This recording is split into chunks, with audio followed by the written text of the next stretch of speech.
백은수, 이철영 스폰서님의 장자 ABO 이종욱입니다. 반갑습니다.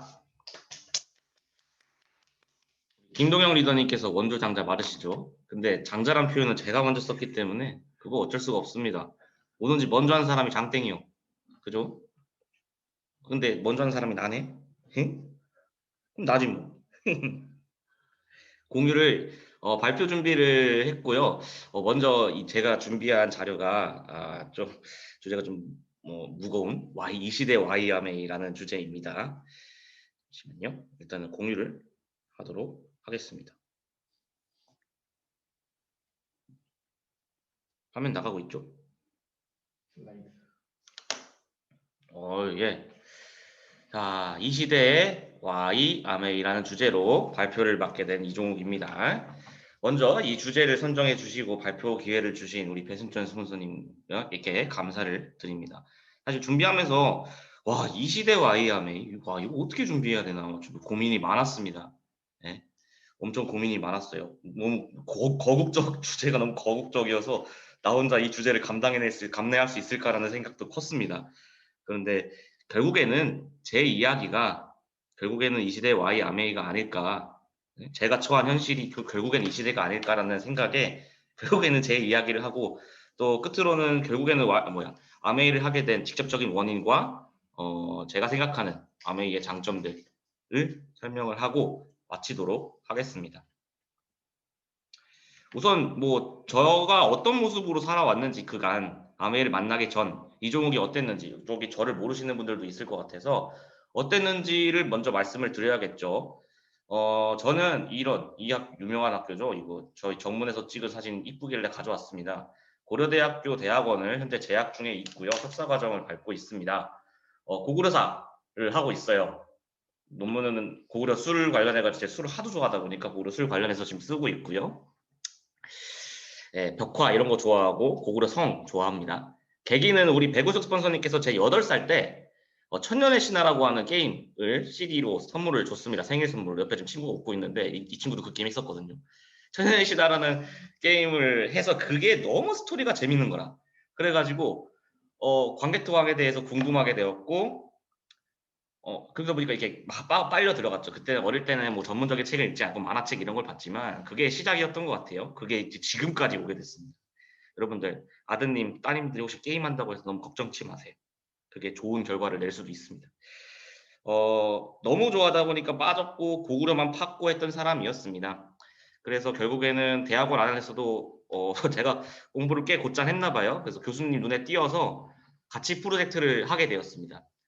그래서 광진구청과 경기도 구리시에서 진행하는 아차산성 보건 프로젝트에 제가 참여하게 되었고요. 추가로 한문도 제가 동급생들 중에서는 제일 잘하는 편이었기 때문에 정약용, 다산 정약용 선생의 아방강역고라는 책도 같이 번역하는 프로젝트에 한문학과에서 초청해서 같이 하기도 했습니다. 그걸로 돈을 벌었고 실제로 연구소에 입소하기도 했습니다. 1년간 일을 했었죠. 그래서 그렇게 프로젝트를 하다 보니까 광진구에서 이런 제의를 하는 거예요. 결국에 아차산성 같은 경우는 고구려의 성이다 보니까 고구려의 성을 모르면 복원이 불가능한 겁니다. 대한민국 안에는 고구려 성이 없으니까. 그래서 실제로 저를 중국에 보내버립니다. 가서 공부하고 오라고. 그래서 교수님들과 대학원생들과 같이 가서 고구려 하시는 대학원생들과 같이 가서 고구려 성이 어땠는지 보고 온 거고요. 그 사진을 제가 지금 몇 가지 찍은 걸 보여드리도록 하겠습니다.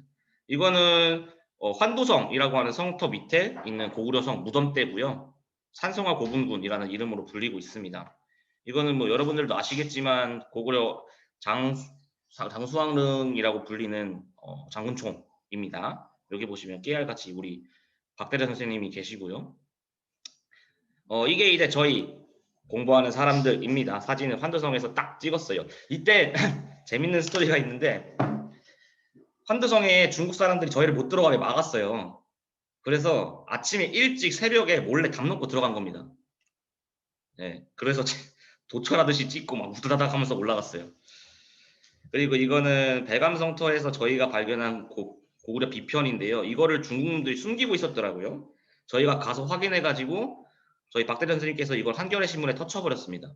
이게 지금 와서 연구 중에 있습니다. 여기 보시면 이렇게 글귀가 써 있죠. 되게 중요한 글귀라서 지금 연구 중에 있습니다. 아까 좀 다른 쪽에서 찍은 거고요. 이거는 태왕릉이라고 광개토왕릉이라고 추정이 되고 있는데요. 가서 봤는데 이게 막 무너지기 시작했습니다. 그래서 중국 사람들이 좀 관리를 좀 제대로 해줬으면 좋겠다라는 생각도 했었고요. 이거는 그 유명한 광개토왕비죠. 광개토왕비. 이것도 저희가 이렇게 안에 들어가서 직접 봤는데 사실 한반도 사람들은 안에 들어갈 수가 없습니다. 저희가 근데 뽀찌를 좀 줘가지고 그 관리인한테 블랙머니를 좀 줬더니 안에 들여 보내주더라고요. 역시 공안들은 허술합니다. 그 안에 직접 찍었고 이런 기회로 저희가 국립중앙박물관과 같이 한 게 있어요. 이거 그 탁본이거든요. 고구려 광개토왕 탁본인데 이 탁본을 직접 연구할 수 있는 기회를 중앙박물관에서 주셨습니다. 이거 사실 기회 얻기 어렵거든요. 그래서 제가 탁본 연구도 들어갔고 실제로 이렇게 촬영도 했습니다. 이게 그 유명한 임나일본 부서를 뒷받침해주는 글귀예요. 여러분들 원래 이거 제가 보여드리면 안 되는데 아끼는 마음에 제가 뿌리는 겁니다. 그 임나일본 부설 관련해 가지고 나온 내용입니다. 그래 이렇게 역사 좋아하는 놈이 왜 갑자기 암에 있냐 뜬금포. 네? 그거를 이제 본격적으로 설명을 드릴게요. 그게 이제 이 시대 Y 아메이고 저의 Y 아메이니까요.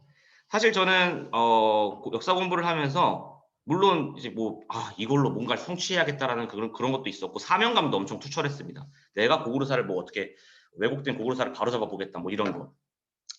그런데 점점 일을 하면 일을 할수록 이 관련된 일을 하면 할수록 그리고 고구려라고 하는 이 제 취미 생활 이 인생이 일이 되는 순간 너무 싫어지는 거예요. 하기가 연구소에서 하면서 그런 것도 있었고 안에 있으면서 사람한테도 많이 대었고 교수님들 사람한테도 많이 대었고 미래도 안 보이더라고요. 이렇게 뭐 이게 하는 게 맞는 건가라는 싶을 정도로 이제 거기에 대한 얘기를 해드릴 텐데요. 역사학과, 뭐 동양사학과가 됐건 사학과가 됐건 한국사학과가 됐건 서양사학과가 됐건 모든 사학과생들 아마 동일하게 저처럼 느끼고 있을 거라고 생각이 듭니다. 할 수 있는 직업군이 사실 그렇게 다양하다는 생각은 안 들어요. 역사학과를 나와서 뭐 제가 몇 가지 예시를 들어드릴 텐데요. 이거 아시죠? 이런 분 박물관 가면 미술관 가면 항상 따라붙어가지고 쪼잘쪼잘 되는 사람. 이런 사람을 뭐 약간 전문적으로 큐레이터라는 표현은 사실 틀린 거예요. 근데 이거 그냥 통칭 큐레이터라는 표현으로 쓰고 있죠. 이런 큐레이터가 될 수가 있습니다. 저 석사 자격증이래. 석사증이 나오면 수료증이 나오면 이런 걸 할 수 있는 기회를 나라에서 주거든요. 그래서 이렇게 할 수도 있는 건데 문제는 우리 역사학도 결국에는 4차 산업혁명 물결을 피할 수가 없었습니다. 이거 동그라미 지울 수 없나? 이렇게 이건 지금 옆에 국립중앙박물관이거든요. 여러분 그 이촌에 있는 중앙박물관인데 이거 대한제국실이에요. 여기 요 귀염둥이 보이세요? 대한항공이래. 그 인천공항에서나 볼 수 있는 요 귀염둥이. 여기 계신 이 뒷분이 여성분, 아래 따오신 여성분은 이렇게 대체되고 있는 겁니다. QI라고 하는 친구인데요. 제가 3일 전에 또 중앙박물관 갈 일이 있어가지고 잠깐 갔다 왔었는데 용산에 얘가 아직도 돌아다니고 있더라고요. 아직도가 아니죠. 오히려 늘었습니다. 그래서 이 친구들이 설명하는 장점 여러분 혹시 느껴지시나요? 사람 큐레이터가 왔다 갔다 하면서 쪼잘쪼잘 되려면 여기 있는 이 관람객들이 시간 맞춰서 가줘야 됩니다. 예를 들어 14시까지 와라 해가지고 14시까지 딱 정확하게 한 지역에서 모여야 돼요. 깃발 부대 마냥. 근데 이 로보트 친구는 제가 그냥 어디서든 만나기만 하면 불러가지고 어이 와봐 설명 뚝뚝뚝 누르면 해줍니다.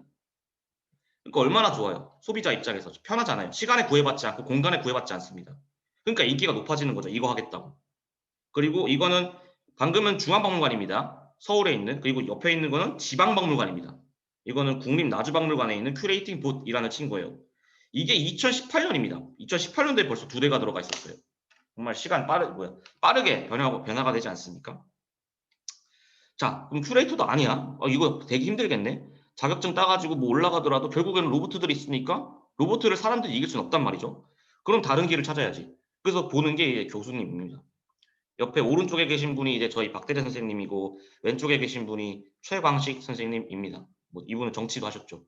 이렇게 두 분이 계시는데 이런 교수님이 되려면 어떻게 해야 될까라 또 고민을 했었고 그런 걸 이제 진지하게 고민을 했었죠. 40대까지 뭐 역사 공부를 해야 되는지 박사학위를 따야 되는지 이런 것들. 근데 사실 현실 문제 너무 부닥치는 겁니다. 제 선배들도 지금 막 이제 교수 임용되려고 열심히 노력하시는 분들 혹은 박사 열심히 준비하시는 분들이 나이대가 40대 초반이십니다. 그럼 저는 42, 43까지 뭐 손가락 빨고 있어야 되는 겁니까? 아니지 않습니까? 뭐라도 해야 되는데. 그 보시면 연구원이에요. 결국에 교수도 연구직입니다. 보시면 250년치 논문 특허, 분석. 초거대 AI는 수개월이면 거뜬하다. 이게 배경은 LG AI 연구원장께서 하신 말씀인데 2021년 5월 24일자 기사입니다. LG그룹에서는 이런 수개월이면은 논문 특허를 분석하는 기계를 낼 수 있, 수개월 만에 분석하는 기계를 곧 낸다는 겁니다. 250년치를. 사람이 250년 동안 연구할 수 있는 거를 초거대 AI께서는 수개월이면 가능하다는 겁니다. 이 연구직이 뭐 사학과를 막론하고서도 다른 직종도 과연 미래가 이렇게 밝을까는 의문이 듭니다. 이런 걸 보면. 그리고 이거는 사실 앞서는 이제 전반위적인 문제라고 한다면 학문계 전반위적인 문제라고 한다면 이거는 인문학계입니다. 저를 포함한 문사철 계열. 뭐 문사철 계열은 사람이 하는 감성적인 터치가 들어가니까 뭐 안 망할 거다 안 망할 거다 하는데 아니거든요. 정말 위험해요. 보시면 각종 기사들이 쏟아지고 있죠. 취업 안 되는데 문사철 폐강 속출, 인문학 살리라 학자들 뭐 인문학의 탄식, 이딴 폐과 후학이 없다. 뭐 이런 기사들 쭉쭉 올라오죠. 인문학에 처한 현실입니다. 그리고 이런 거 주목받을 직업군 여기 보시면 대학 교수님 계시죠. 그 중에서도 가장 위험한 거는 저는 뭐 역사학 이런 것들보다도 지리학이나 이런 것들도 좀 위험하다 생각이 듭니다. 그리고 다음은 이제 박물관입니다. 그러면 연구하는 사람, 박물관 관내에서 연구하는 사람, 혹은 박물관을 꾸미는 사람, 그러니까 배치하는 사람 있잖아요. 유물을 어떻게 배치할 것인가. 이것도 사실 되게 중요하거든요. 그럼 그런 사람이 돼볼까? 고민을 하죠. 근데 또 그것도 안 되네요. VR을 떠버렸어요. 코로나 시대 이후로. 국립익산박물관이 여러분들 아실지 모르겠지만 2020년 3월 달에 개관을 했습니다. 근데 여러분 대한민국 코로나 시국이 2월 달부터 시작했잖아요. 2020 2월. 그러다 보니까 3월 달에 개관을 한 익산박물관이 정면으로 타격을 받습니다. 그래서 1년간 관람객 수가 3,000명을 넘지 못했어요. 그래서 익산박물관이 꾀를 낸 게 이 VR이었습니다. VR을 아예 박물관을 떠버려가지고 언제 어디서든 앉은 자리에서 가족들과 관람할 수 있게끔 박물관이 생각을 해낸 거죠. 그러다 보니까 이제 각종 박물관에서 VR을 떠버리기 시작합니다. 사람들이 안 오니까 떠야지 어떡하겠습니까? 그래서 이건 국립고금박물관입니다. 경복궁 앞에 있는 고금박물관으로 뜨기 시작했고요. 그리고 일개 대학박물관, 이건 삼육대학교 박물관입니다. 일개 대학박물관도 VR을 뜨기 시작했습니다. 이렇게 가서 그냥 이 클릭만 하면 여기 원 버튼 보이시죠? 클릭만 하면 제가 거기에 서 있을 수가 있습니다. 슝 하면서. 그리고 이제는 이건 정말 장점이라 생각하는 게 이건 중앙박물관 기사인데요. 2020년 3월이죠. 옛날 전시를 지나간 전시 있잖아요. 내가 시간 사정상 못 간 전시들 막 지나가 버린 과거의 전시들을 안방에서 VR로 녹화한 것처럼 볼 수가 있는 거죠. 이건 정말 큰 장점인 것 같습니다. 이걸 이러다 보니까 뭐 박물관 배치하는 사람 뭐 이런 것도 사실 좀 위험하게 시작하는 거예요. 박물관을 아예 프로그래밍을 할 수가 있는 겁니다. 유물만 있다면. 그리고 이건 대학 교수, 다시 돌아와서 대학 교수 얘기인데요. 이거 참 암울한데. 여기 보이십니까? 요게 07년도고, 요게 17년도입니다. 45세 이상 50세 미만 비율 24.1%인데, 요분들이 그대로 올라갑니다. 그럼 요분들이 이제, 나 이제 뭐, 우리 후학들을 위해서 내려올게 해줘야 저희가 올라갈 거 아닙니까? 아까 뭐, 후학 양성한데 뭐 이런 말씀 하셨잖아요. 저는 이런 거를 좀 아시고 하시는 말씀인지 궁금하기도 합니다. 본인들이 내려놔야 올라가든 말든 할 거 아닙니까? 예? 명예 교수님 뭐니 하면서 자리도 안 비켜주면서 그런 말씀하시면 섭하지. 올라갈 수 있는 그 구멍이 너무 작아요. 예. 그리고 기간도 깁니다. 특히 대한민국은 더 긴데 한번 보여드릴게요. 연구력이 옛날보다 많이 떨어졌습니다. 이건 13년 기준이라서 뭐 지금이라고 할 수는 없지만 45위에서 70위까지 떨어졌죠. 2017년 서울대 70위라니 글로벌에서 이거 정말 위험하다는 생각 안 드십니까? 그리고 교수님들도 떠나는 교수들이 나이대가 다 젊으신 분들입니다. 어디로 떠나냐? 해외로 이탈하는 겁니다. 뭐 연구 프로젝트나 이런 것도 국가에서 지원해 주는 거 좋고 한데 결국에는 이 소위 이런 말이 되나? 꼰대분들이 같이 나오질 않으니까 젊은 연구자들이 다 해외로 빠져나가 버리는 거예요. 이거 국가적 손실입니다.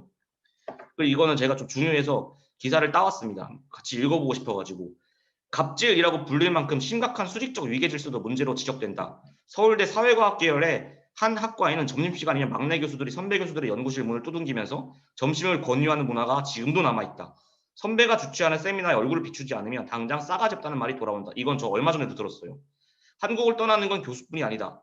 대학 연구실에서 교수와 대학원생 사이를 잇는 허리, 포닥들도 국내에서는 설 자리가 없다. 1년 전 서울대에서 공학 박사를 취득하고 미국에서 포닥을 시작한 김모 씨께서는 국내에서는 교수 자리를 구하기 힘들어 샌프란시스코를 떠도는 한국인 포닥만 500명이 넘는다고 전했다. 갓 박사학위를 취득한 직후의 포닥 시절은 연구자의 생애 주기 중 가장 높은 생산성을 발휘하는 시기로 꼽힌다. 90년에서 15년 과학부문 노벨상 수상자 182명이 해당 연구 결과를 발표한 시점 평균 39세라는 데서도 잘 드러난다. 하지만 국내 연구자의 대부분은 해외에서 4, 5년간 포닥이나 조교수로 생활한 뒤 40이 다 돼서야 귀국한다. 국내 대학 대부분이 임용 기준으로 일정량 이상의 연구 실적을 요하기 때문이다. 교수신문의 2014년 조사에 따르면 국내 대학 신규 임용 교수의 평균 연령은 43.6세다. 43.6세. 김성근 서울대 자연대학장은 해외 연구자들은 늦어도 30대 초반이면 교수로 임용돼서 독자적인 연구를 시작하는 반면 한국은 연구력이 가장 왕성할 때 외국 대학에 보내지고 기진맥진한 상태로 돌아오게 된다가 최근 대학원을 지적한 기사입니다. 저는 이걸 너무 절실히 느끼고 있어요. 너무. 지금 박사 선배들 보면 나이대 아까 제가 말씀드렸지만 42, 43 이러십니다. 그리고 한성대학교에 얼마 전에 취임하신 교수로 이제 올라가신 분이 계신데 그분 나이가 44이세요. 초임인데. 현실이 이렇습니다. 아마 이공계보다도 인문학 계열은 더욱더 좀 이런 게 심각하다고 저는 알고 있습니다. 그러다 보니까 교수 직종도 사실은 너무 힘들다는 생각이 들고 빡세겠구나라는 생각이 든 겁니다. 설령 되더라도 돈도 그렇게 크지 않아요. 그래서 또 생각한 게 뭐냐면 시청 공무원입니다. 여러분들 시청에 각 시마다도 다 유물이 있는 거 아시죠? 당장 저희 안양시만 해도 여러 가지 유물들이 있는데 뭐 인덕원의 청동기 유물이라든지 얼마 전에는 인덕원 뒤편 동편마을 쪽에서 고구려 무덤 2개가 발견이 됐어요. 그게 또 연구에 들어갔는데 그런 거 포함해가지고 그런 시청 유물들을 관리하는 그런 공무원들도 계십니다. 각 시청별로 한두 명씩 있어요. 시급은 한두 명, 도급은 5명 내외로 이렇게 근무 중에 있습니다. 그런 거를 하는 사람이 한번 돼볼까라는 고민하시는 분들도 사실 굉장히 많습니다.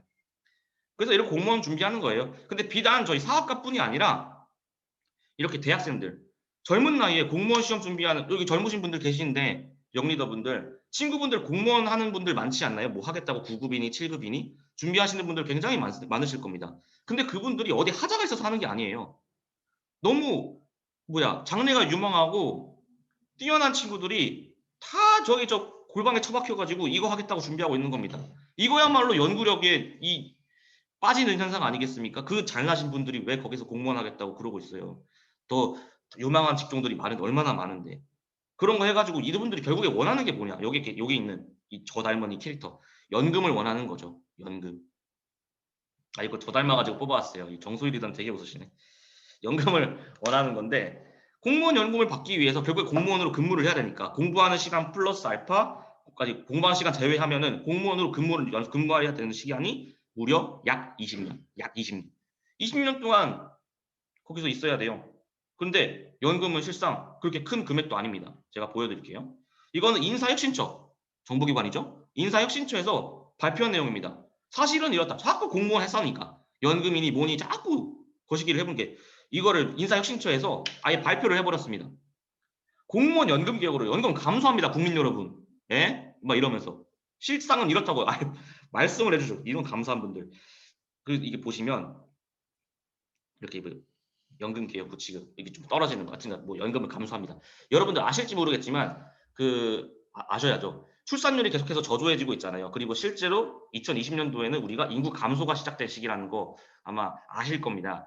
그러면 이게 결국에 지금 당장은 그게 드러나지 않을지 모르겠지만 좀 더 시간이 흐르고 2030년, 40년 되면 인구 부양 인구라고 하죠. 부양 인구 수가 줄어들게 됩니다. 결국 그분들 지갑에서 나온 세금으로 연금을 뿌리게 되는데 같은 100만 원을 우리가 받을 수 있을까요? 이후에? 그분들의 부담은 더 커질 수밖에 없습니다. 그렇게 되면.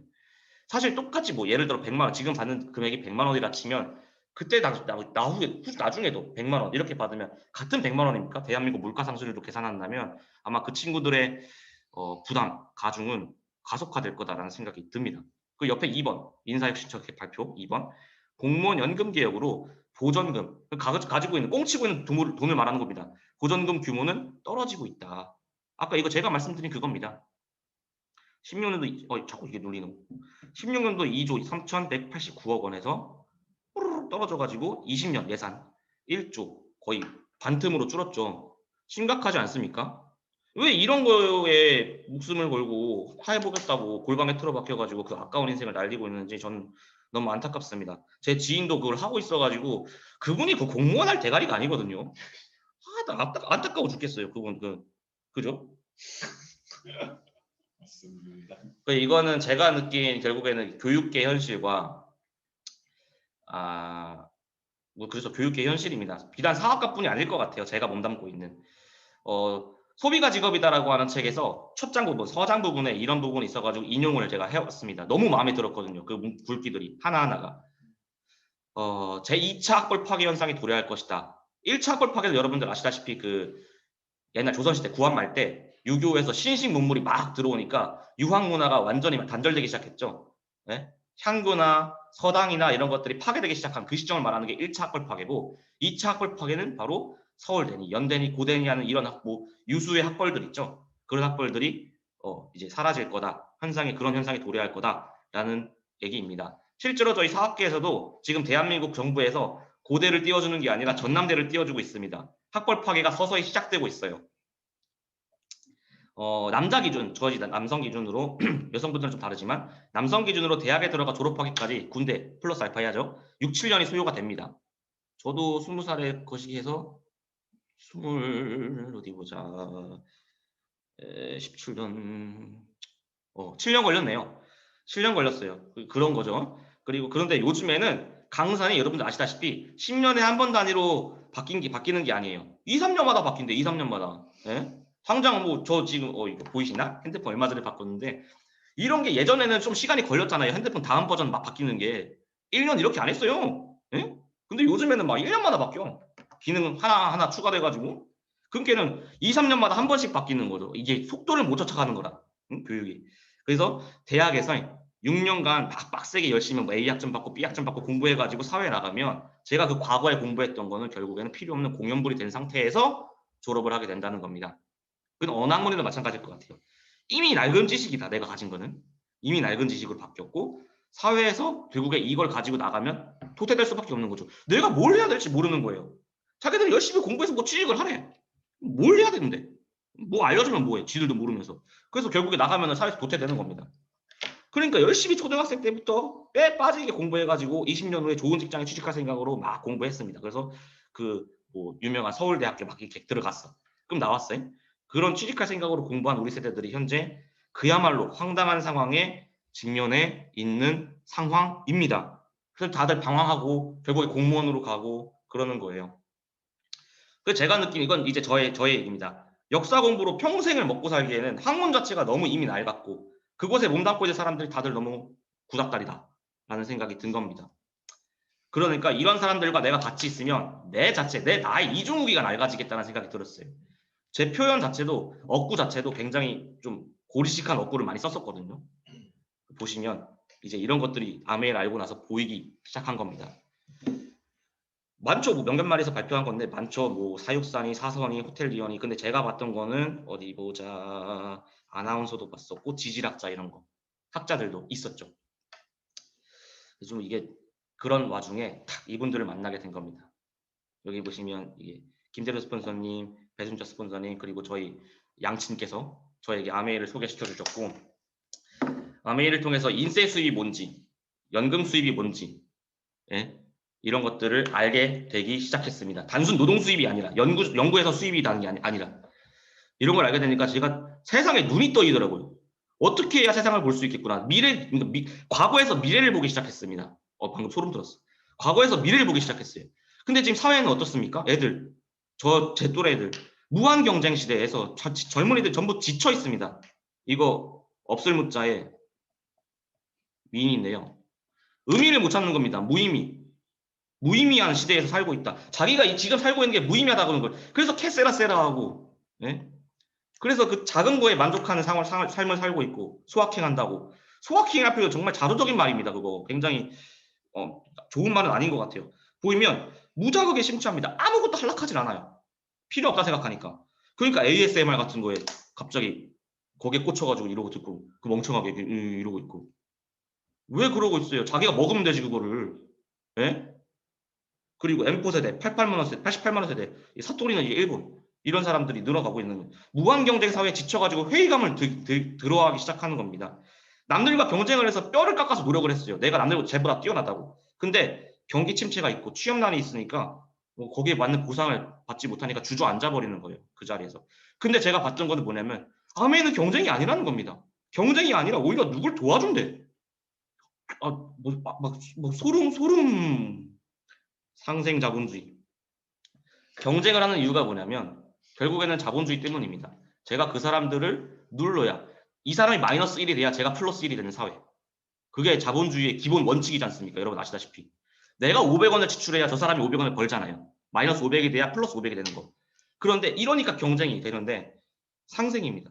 내가 500원을 버는 동안 이 친구도 500원을 벌고 내가 1000원 버는 동안 이 친구도 1000원을 벌면 아름다운 진짜 이게 공산주의 아닙니까? 진정한 의미에서. 예? 결국에 뭐 아인슈타인도 이런 얘기를 했습니다. 결국에 사회는 공산주의로 간다고. 이거 말씀하시는 게 아닌가라는 생각이 들어요. 저는 문득. 그래서 동정심에 기반하고 이런 거 helping people live better lives 하는 삶을 아메이는 꿈꾸고 있다. 그래서 원포원 같은 게 한국 아메이에서 출시를 했던 겁니까? 쿠쿠도 있었고 종갓집도 있었고 사조 있고 뭐 이런 굴지의 기업들이 저희 한국 아메이와 협업을 하고 있습니다. 새로운 사회에 걸맞는 사업, 플랫폼 사업이라. 지금 시가총액 1위부터 8위까지 플랫폼 사업 아닙니까? 전부 다. 거기에 한국 아메이도 플랫폼 사업에 뛰어들고 있으면 이게 내가 돈이 된다는 거 아닙니까? 이런 거. 장바구니 스마트 오더. 구독 경제 시대에 그런 넷플릭스 같은 거. 그 유통의 변화. 순식간에 싹 변해가지고 이런 아메이가 시대의 흐름에 걸맞게 원가를 늘리고 캐시백도 돌려주는 이런 거 하고 있다라는 거. 그걸 주목해. 자꾸 안 넘어가는 거. 스무스. 네.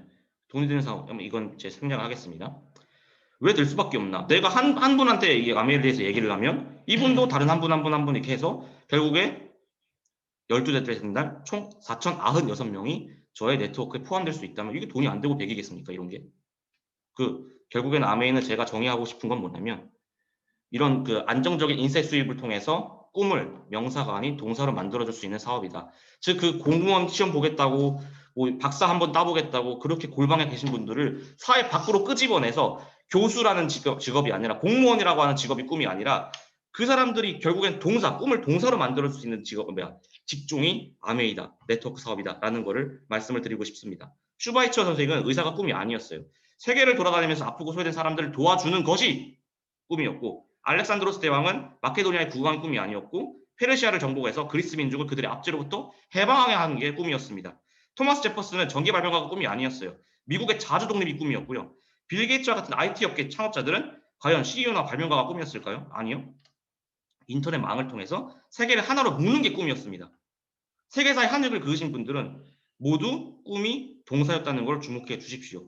그런 동사인 꿈을 갖자는 겁니다. 네, 마음이 웅장해지죠. 그러려고 지금 가져온 겁니다. 노동민국 일자리 형식. 어느 쪽을 선택하건 이런 오른쪽의 삶을 선택하건 왼쪽의 삶을 선택하건 저희들의 자유입니다. 그런데 당시 우리들의 몫이지만 적어도 저한테는 미안하지 않았으면 하는 삶을 선택했으면 좋겠습니다. 이상 저의 이 시대 Y 아메이 발표 마치도록 하겠습니다. 들어주셔서 감사합니다. 흥분을 해버렸네 내가. 죄송해요 흥분해서. 이상입니다.